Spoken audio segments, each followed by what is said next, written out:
getting closer all the time. A valiant effort by the young expansion team. Meanwhile, Cowboys at the Eagles. I mean, this is going to be easy, right?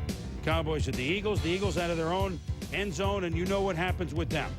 Doug Peterson, Torrance Small, forget it. Peterson, Charles Johnson. This is not the West Coast offense that Andy Reid wants to run. It's the Schuylkill offense that hasn't scored a touchdown since the first quarter, the first week. Very scary moment. Aikman to Michael Irvin.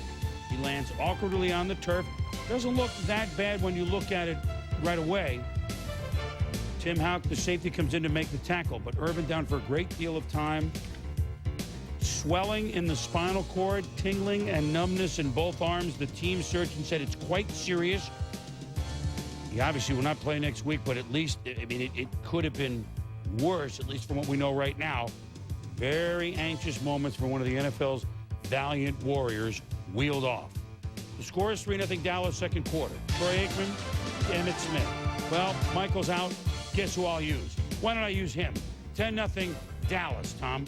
Yeah, this set up beautifully. This screen over to the left side. There's Mark Stepnowski and Larry Allen getting out in front. And a great job of Emmitt by putting his head down and bowling into the end zone over 3 Philadelphia defenders. So he's got a couple of field goals because their defense has kept them in the game, and it's 10-6. And look at Deuce Staley becomes an ace.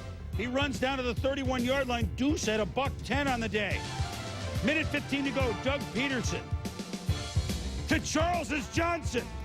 Touchdown. The Eagles, after 18 straight quarters without a TD, have scored one for Andy Reid.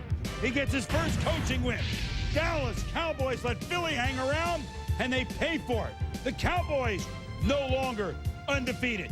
They lose it to Philly 13-10.5. Back them Cowboys. Well, we talk about the big three, Troy, Emmitt, and Michael, and certainly the concern as they lost this game is more for Michael Irvin, and when will he be back? More production this year in terms of scoring than he had all of last season, and we only played the first quarter of the season. So the Cowboys were undefeated. They lost.